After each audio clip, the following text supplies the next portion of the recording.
Ada lebihan RM500,000 tapi tak tahu nak buat apa. Video ni khas kepada tuan-puan. Boleh save video saya dulu sebagai rujukan pada masa akan datang. Berita baik kepada tuan-puan yang ada duit sekitar RM500,000 yang tuan-puan mungkin simpan dekat ASB, tabung haji, KWSP maupun saham.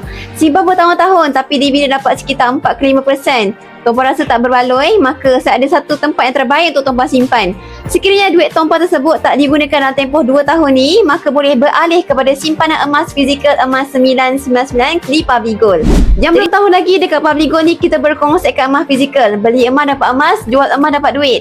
Yang paling best sekali dekat Publigold ni kita ada pelbagai design emas, daripada sekecil-kecil emas sampai sebesar-besar emas. 0.5 gram sampai 1 kilogram emas. Jadi kalau tuan-puan ada bajet sekitar RM500,000, saya nak sarankan tuan-puan untuk dapatkan item 1 kilo bar hari ini juga sehingga 31 Mei 2025. Kenapa tuan-puan? Publigold akan berikan tuan-puan hadiah 5 gram secara percuma. 5 gram hari ni tuan-puan sekitar RM2,500. Siapa nak kasih kan? Tapi kenapa nak tukar kepada aset emas bukan simpan duit? Item 1 kilo bar ni tahun lepas pada bulan September harganya sekitar RM374,000 je.